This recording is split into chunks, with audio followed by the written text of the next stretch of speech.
Crazy കപ്പിൾസിന്റെ പുതിയൊരു വീഡിയോയിലേക്ക് എല്ലാവർക്കും സ്വാഗതം. ഇന്നത്തെ ടോപ്പിക് എന്ന് പറയുന്നത് ലോ ഓഫ് അട്രാക്ഷൻ പ്രാക്ടീസുകളൊക്കെ ചെയ്തു കഴിഞ്ഞിട്ടും ചിലർക്ക് അതിന്റെ റിസൾട്ട് ലഭിക്കുന്നില്ല, അല്ലെങ്കിൽ റിസൾട്ട് കിട്ടാനായിട്ട് ഡിലേ ആകുന്നു. അപ്പൊ എന്താണ് അതിന്റെ മെയിൻ ആയിട്ടുള്ള ഒരു കാരണം എന്ന് പറഞ്ഞു കഴിഞ്ഞാൽ, ലോ ഓഫ് അട്രാക്ഷനിൽ നമുക്ക് റിസൾട്ട് കിട്ടണമെങ്കിൽ എന്ത് വേണം? നമ്മുടെ എനർജി ലെവൽ എന്ന് പറയുന്നത് എപ്പോഴും ഹൈ ആയിട്ടിരിക്കാനായിട്ട് നമ്മൾ ശ്രദ്ധിക്കണം. അതിനാണ് നമ്മൾ എപ്പോഴും സന്തോഷമായിട്ടിരിക്കണം, പോസിറ്റീവായിട്ടിരിക്കണം എന്നൊക്കെ പറയുന്നത്. പക്ഷെ നമ്മളൊക്കെ മനുഷ്യരല്ലേ, എല്ലാ ദിവസവും നമുക്ക് ഒരേപോലെ എനർജി ലെവൽ നിലനിർത്താൻ ചിലപ്പോൾ സാധിച്ചു എന്ന് വരില്ല. ചിലപ്പോഴൊക്കെ നമ്മുടെ ബോഡി വീക്ക് ആവുമ്പോൾ, ഇപ്പൊ ജലദോഷമോ പനി അല്ലെങ്കിൽ എന്തെങ്കിലും കാരണങ്ങൾ കൊണ്ടോ അല്ലെങ്കിലൊക്കെ നമ്മുടെ പലതരത്തിലെ മൂഡ് സ്വിങ്സ് ഒക്കെ വന്നു കഴിയുമ്പോൾ ചിലപ്പോൾ ആ എനർജി ലെവൽ എന്ത് ചെയ്യും? ലോ ആകും. അങ്ങനെ ലോ ആയി വന്നു കഴിയുമ്പോൾ നമുക്ക് ഈ പറയുന്ന ഹൈ വൈബ്രേഷൻ ഫ്രീക്വൻസിയിലേക്ക് എത്താനായിട്ട് സാധിച്ചു എന്ന് വരില്ല. പക്ഷെ ഇങ്ങനെ വരുന്ന സമയങ്ങളില് നമുക്ക് ഉടനെ തന്നെ അതിൽ നിന്ന്, ചിലർക്ക് പെട്ടെന്ന് വീക്കായിട്ടിരുന്നാലും, അതായത് എനർജി ലെവൽ ഒന്ന് ഡൗൺ ആയിട്ടിരുന്നാലും കുറച്ച് കഴിയുമ്പോഴത്തേക്കും അത് വീണ്ടും അവർക്ക് പഴയ സിറ്റുവേഷനിലേക്ക് തന്നെ എത്തിക്കാനായിട്ട് അവർക്ക് സാധിക്കുന്നുണ്ട്. ഇനി അതിന്റെ ഒരു കാരണം എന്ന് പറയുന്നത്, നമ്മൾ ചെയ്യുന്ന ടെക്നിക്കുകൾക്ക് കൺസിസ്റ്റൻസി ഇല്ലെങ്കിൽ, ഇന്നലെ ഏഞ്ചൽ നമ്പേഴ്സിൽ പറഞ്ഞ പോലെ നമ്മൾ 4 എന്നുള്ള ഡിജിറ്റ് കാണുമ്പോൾ പറയില്ലേ, നിങ്ങളുടെ എനർജി ലെവൽ ലോ ആണ്, അതായത് നമ്മൾ ചെയ്തുകൊണ്ടിരിക്കുന്ന കാര്യങ്ങൾ ചിലപ്പോൾ തുടർച്ചയായിട്ട് നമുക്ക് ചെയ്യാൻ പറ്റിയില്ല എങ്കിൽ ആ ഒരു എനർജി ലെവൽ അതേപോലെ നമുക്ക് മെയിൻറ്റെയിൻ ചെയ്യാനായിട്ട് സാധിക്കില്ല. അപ്പൊ നമ്മൾ ഡൗൺ ആയിക്കൊണ്ടിരിക്കും. ഇനി ഇതൊന്നും അല്ലാതെ മറ്റൊരു വില്ലനാണ് സ്ട്രെസ് എന്ന് പറയുന്നത്. നമുക്ക് ടെൻഷൻ അല്ലെങ്കിൽ സ്ട്രെസ് ഇതൊക്കെ വരുന്നത് എപ്പോഴാണ്? ഈ ടെൻഷൻ സ്ട്രെസ് ഒക്കെ നമുക്ക് വരിക എന്ന് വെച്ചാൽ, നമ്മൾ എപ്പോഴും ഭാവിയെക്കുറിച്ച് കൂടുതലായിട്ട് ഉത്കണ്ഠ അല്ലെങ്കിൽ ആകുലപ്പെടുമ്പോഴാണ്. ഇതൊക്കെ നടക്കുവോ, എന്തായി തീരും, എനിക്ക് റിസൾട്ട്, അതായത് നമുക്കെല്ലാം ഇന്ന് ചെയ്ത നാളെ കിട്ടും എന്ന് ഒരിക്കലും നമ്മൾ പ്രതീക്ഷിക്കരുത്. എന്ന് വെച്ചുകൊണ്ട് നമുക്കത് കിട്ടാതിരിക്കില്ല, ഉടനെ തന്നെ നമ്മളിലേക്ക് അത് വന്നു ചേരും. പെട്ടെന്ന് സ്വിച്ച് ഇടുന്ന പോലെ ഇന്നൊരു കാര്യം ചെയ്തിട്ട് നാളെ തന്നെ എനിക്ക് അതിന്റെ റിസൾട്ട് കിട്ടണം എന്ന് വെച്ചാൽ, അങ്ങനെ ഒരു ഡെയിലി വേജസിന് നമ്മൾ വർക്ക് ചെയ്യല്ല ഇവിടെ ചെയ്യുന്നത്. അപ്പൊ അത് നമ്മൾ മനസ്സിലാക്കുക. ഇനി നമുക്ക് ഈ പറയുന്ന കാര്യങ്ങൾ നമ്മളിലേക്ക് നമ്മൾ കൂടുതൽ അതിനെക്കുറിച്ച് ചിന്തിച്ച് ഒരു കാര്യം തന്നെ വീണ്ടും വീണ്ടും ആവശ്യമില്ലാതെ നമ്മൾ ചിന്തിച്ചുകൊണ്ടിരിക്കുമ്പോഴാണ് അത് ഓവർ തിങ്കിങ് ആയി മാറുന്നത്. അപ്പോഴാണ് ഈ സ്ട്രെസ്സും ടെൻഷനും ഒക്കെ നമുക്ക് വരിക. ഇങ്ങനെ വരുമ്പോൾ ചെയ്യാൻ പറ്റുന്ന, അതായത് നമ്മുടെ എനർജി ലെവൽ ലോ ആയി, ആ ലോ ആയതിനെ പെട്ടെന്ന് നമുക്ക് ഹൈയിലേക്ക് എത്തിക്കാനുള്ള 1-2 ടിപ്പാണ് ഞാൻ ഈ ഒരു വീഡിയോയിൽ പറയുന്നത്. അതിൽ ആദ്യത്തേതാണ് EFT എന്ന് പറയും, ഇമോഷണൽ ഫ്രീഡം ടെക്നിക്കാണ്. അതായത് സൈക്കോളജിയിലൊക്കെ ഉപയോഗിക്കുന്ന ഒരു ടെക്നിക്കാണ്. നമ്മുടെ ശരിക്കും പറഞ്ഞ ഒരു സയന്റിഫിക് ആയിട്ട് തന്നെ പറയാം, നമ്മുടെ ശരീരത്തിലെ ചില മർമ്മ സ്ഥാനങ്ങളെ നമ്മൾ ഉത്തേജിപ്പിക്കുകയാണ് ചെയ്യുന്നത്. അതായത് ഈ ടെൻഷൻ സ്ട്രെസ് വരുന്നത് എപ്പോഴാ, അല്ലെങ്കിൽ അത് വരുമ്പോൾ നമ്മുടെ ബോഡിയിൽ എന്താ സംഭവിക്കാന്ന് വെച്ചാൽ, കാർബൺ ഡൈ ഓക്സൈഡിന്റെ അളവ് കൂടും നമ്മുടെ ശരീരത്തില്, ഓക്സിജന്റെ അളവ് കുറയും. അപ്പൊ ഓട്ടോമാറ്റിക്കലി ഓക്സിജന്റെ അളവ് നമ്മുടെ ശരീരത്തിലേക്ക് കൂടിയാൽ ഈ പറയുന്ന ടെൻഷൻ സ്ട്രെസ്സിൽ നിന്നൊക്കെ നമുക്കൊരു റിലീഫ് കിട്ടും. അതിനു വേണ്ടിയിട്ടാണ് നമ്മൾ ആ മർമ്മസ്ഥാനങ്ങളെ ഉത്തേജിപ്പിച്ചുകൊണ്ട് അവിടെ ഒരു ബ്ലഡ് സർക്കുലേഷൻ നമ്മൾ കൊടുക്കുന്നത്. അപ്പൊ ഓക്സിജന്റെ അളവ് നമ്മുടെ ശരീരത്തിലേക്ക് എത്തും. ഇതാണ് അവിടെ സംഭവിക്കുന്ന ഒരു കാര്യം. പെട്ടെന്ന് ആ ഒരു അമിതമായിട്ടുള്ള ഉത്കണ്ഠയൊക്കെ നമുക്ക് മാറാനായിട്ട് സഹായിക്കുന്നത്. അപ്പോ EFT എങ്ങനെയാണ് ചെയ്യുന്നതെന്ന് വെച്ച് കഴിഞ്ഞാല്, ആദ്യം തന്നെ നമുക്ക് ഒരു കാര്യം മനസ്സിലാക്കുക, നമ്മൾക്ക് എല്ലാ മനുഷ്യരിലും എപ്പോഴും ഒരേപോലെ നമുക്ക് ഹാപ്പിനെസ് നിലനിർത്തിക്കൊണ്ട് പോകാൻ പറ്റില്ല. ചില സിറ്റുവേഷൻസ് ഒക്കെ വരും, നമ്മളെ ഡൗൺ ആക്കുന്ന പല സിറ്റുവേഷൻസും വന്നോട്ടെ. ആദ്യം നമ്മൾ ചെയ്യേണ്ട കാര്യം അക്സെപ്റ്റ് ചെയ്യുക. ഇതെനിക്ക് മാത്രം ഉണ്ടാകുന്ന ഒരു പ്രശ്നമല്ല എന്ന് തിരിച്ചറിയുക. മനുഷ്യരായ മനുഷ്യർക്കൊക്കെ ഉണ്ടാകുന്ന ഒരു കാര്യങ്ങളാണ് ഈ മൂഡ് സ്വിങ്സും അതുപോലെ തന്നെ ടെൻഷൻ, സ്ട്രെസ്. ഇതൊന്നും ഒരാൾക്ക് മാത്രമുള്ള കുത്തകാവകാശമല്ല. അതുകൊണ്ട് ഇങ്ങനെയുള്ള കാര്യങ്ങൾ വരുമ്പോൾ ഇത് സ്വാഭാവികമാണ് എന്ന് ആദ്യം മനസ്സിനെ പറഞ്ഞ് പഠിപ്പിക്കുക. അത് അക്സെപ്റ്റ് ചെയ്യുക, ഒരു സിറ്റുവേഷൻ അക്സെപ്റ്റ് ചെയ്യുക. അതിനുശേഷം രണ്ടാമത് ചെയ്യേണ്ടത്, ഇത് ഏതാണ് ഇതിന്റെ കാരണം എന്ന് വെച്ചാൽ, ഇപ്പോ നമ്മുടെ ഫാമിലി റിലേറ്റഡ് ആയിട്ടുള്ളതാണോ, ഓഫീസ് റിലേറ്റഡ്, നമ്മുടെ ജോലിയുമായി ബന്ധപ്പെട്ടതാണോ, കുടുംബവുമായി ബന്ധപ്പെട്ട കാര്യമാണോ എന്ന് രണ്ടാമത് നോക്കുക.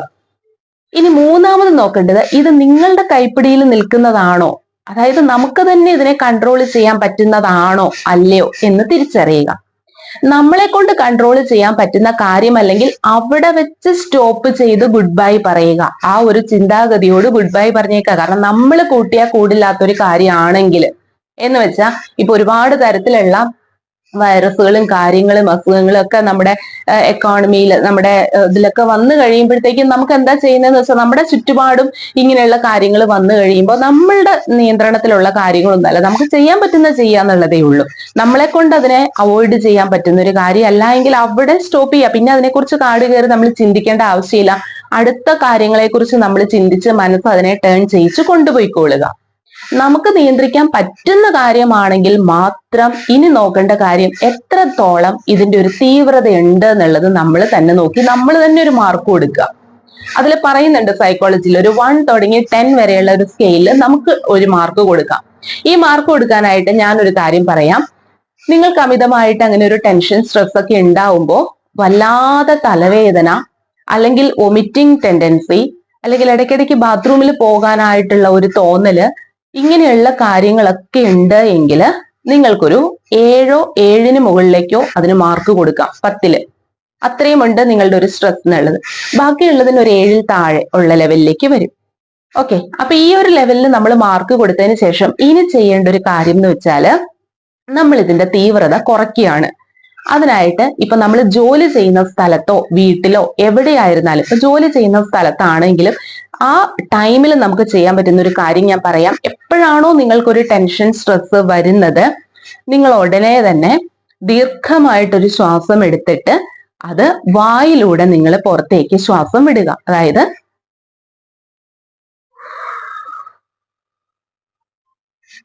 ഇങ്ങനെ ഒരു 3-4 തവണ നിങ്ങൾക്ക് ചെയ്യാം. ഓക്കെ, മൂക്കിലൂടെ ദീർഘമായിട്ട് ശ്വാസം എടുത്തിട്ട് വായിലൂടെ നിങ്ങൾ അത് പുറത്തേക്ക് വിടുക. ഈ ഒരു കാര്യം നിങ്ങൾ ചെയ്യാം. രണ്ടാമത് ചെയ്യാൻ പറ്റുന്നതാണ് നമ്മുടെ EFT ടെക്നിക്കിലെ ഞാൻ കുറച്ച് മർമ്മസ്ഥാനങ്ങൾ അതിനകത്ത് കാണിച്ചു തരാം. അവിടെ ടാപ്പ് ചെയ്യുന്ന രീതിയാണ്. ഏറ്റവും ആദ്യം നമ്മുടെ കൈയുടെ ഈ ഒരു ഭാഗം ഉണ്ടല്ലോ, അതായത് ചെറുവിരൽ തുടങ്ങി ഈ ഒരു ഭാഗം വരെയുള്ളിടത്ത് ജസ്റ്റ് നമ്മൾ ടാപ്പ് ചെയ്ത് കൊടുക്കുന്നു. ഓക്കെ, ഇവിടെ ഇങ്ങനെ ഒന്ന് ടാപ്പ് ചെയ്യാം. ഇനി അത് കഴിഞ്ഞാൽ നമ്മുടെ ഉച്ചിയില് നെറുകന്തല, ഓക്കെ, അവിടെ നമ്മളൊന്ന് ജസ്റ്റ് ടാപ്പ് ചെയ്യുന്നു. അടുത്തത് നമ്മുടെ ഈ 2 പുരികവും സ്റ്റാർട്ട് ചെയ്യുന്ന പോയിന്റിലെ നമ്മൾ ടെൻഷനൊക്കെ വരുമ്പോൾ സാധാരണ ഇങ്ങനെ ഇരിക്കാറില്ലേ, അപ്പൊ ആ ഒരു പോയിന്റിൽ നമ്മൾ ജസ്റ്റ് ടാപ്പ് ചെയ്യുക. അതായത് ഈ ഒരു ഭാഗത്ത് ടാപ്പ് ചെയ്യുന്നു. ഇനി ഈ 2 കണ്ണിന്റെയും സൈഡില് ഈ ഒരു കോർണർ ഭാഗയില്ലേ അവിടെ ടാപ്പ് ചെയ്യുന്നു.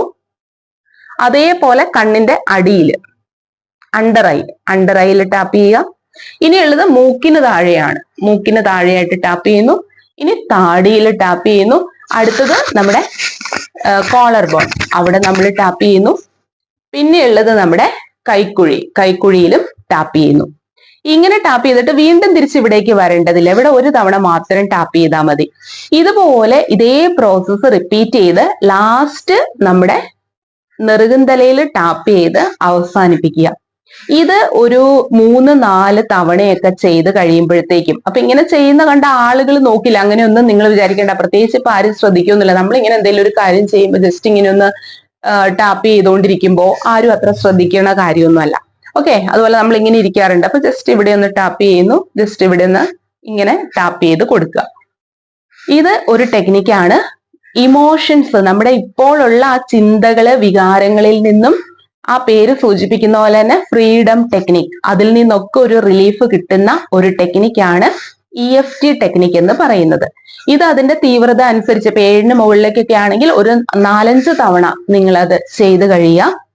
അപ്പോഴത്തേക്കും നമുക്ക് ആ ഒരു, കാരണം മറ്റൊന്നുമല്ല, ഈ മർമ്മസ്ഥാനങ്ങളെ ഉത്തേജിപ്പിക്കുമ്പോൾ നമ്മുടെ ബോഡിയിലേക്ക് ഓക്സിജൻ, ബ്ലഡ് സർക്കുലേഷൻ അവിടെയൊക്കെ കൂടും. ബ്ലഡ് സർക്കുലേഷൻ വന്നു കഴിയുമ്പോഴത്തേക്കും നമ്മുടെ ബോഡിയിലേക്ക് ഓക്സിജന്റെ അളവ് വരും.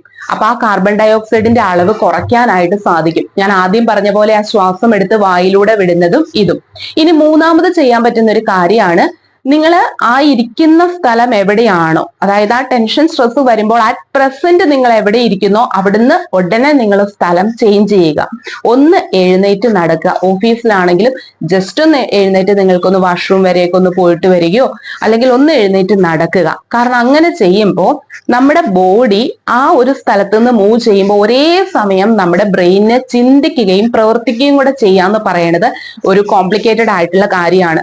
വീട്ടിലൊക്കെ ആണെങ്കിൽ നമ്മൾ അടുക്കളയിൽ, അതാണ് എപ്പോഴും എന്തെങ്കിലും ഒരു പ്രവൃത്തി ചെയ്തുകൊണ്ടിരിക്കുക. ആ ടൈമിൽ നമുക്കൊന്നും ചെയ്യാൻ തോന്നില്ല. ചിലപ്പോൾ ടെൻഷൻ സ്ട്രെസ് വരുമ്പോൾ നമ്മൾ വെറുതെ ഇരിക്കും ഒരിടത്ത് ആലോചിച്ച്, അല്ലെങ്കിൽ കിടക്കും. ഇത് ചെയ്യാതെ അവിടുന്ന് എഴുന്നേറ്റ് നമുക്ക് എന്തെങ്കിലും ഒരു ചെറിയ കാര്യങ്ങൾ, ഓഫീസിലാണെങ്കിൽ എന്തെങ്കിലും ഒരു കമ്പ്യൂട്ടറിന്റെ അടുത്ത് പോയിട്ടോ, അല്ലെങ്കിൽ ഒരു ഫയലോ കാര്യങ്ങളോ എടുത്ത് മാറ്റിയിട്ടോ, അല്ലെങ്കിൽ വേറെ അടുത്തിരിക്കുന്ന ആരോടെങ്കിലും എന്തെങ്കിലും ഒരു കാര്യം ചോദിച്ചോ, ആ സിറ്റുവേഷനെ ബ്രേക്ക് ചെയ്യുക എന്നുള്ളതാണ് മൂന്നാമത് ചെയ്യേണ്ട കാര്യം. അപ്പൊ ഇങ്ങനെയുള്ളത് എന്തിനാ ചെയ്യുന്നതിന്റെ ഉദ്ദേശം മറ്റൊന്നുമല്ല. കാരണം നമുക്ക് തന്നെ അറിയാം, ഇങ്ങനെ ഒരു കാര്യം വന്നു കഴിയുമ്പോൾ, സ്ട്രെസ്സോ ടെൻഷനോ വന്നു കഴിയുമ്പോൾ നമ്മുടെ എനർജി ലെവല് ലോ ആവുകയാണ്. ഈ എനർജി ലെവല് ലോ ആയിട്ട് കുറെ സമയം നിലനിർത്താൻ നമ്മൾ അനുവദിച്ചുകൂടാ. ഓക്കെ, കുറച്ച് മിനിറ്റുകളോ ഏതാനും കുറച്ച് മണിക്കൂറുകളോ മാത്രമേ അതിനെ അങ്ങനെ തുടരാൻ അനുവദിക്കാവുള്ളൂ. അല്ലാതെ ഒരു ദിവസം മുഴുവനും അല്ലെങ്കിൽ അടുത്ത ദിവസത്തേക്ക് ഒന്നും അത് നീട്ടി വെച്ചു കൊണ്ടുപോകാൻ അനുവദിക്കരുത്.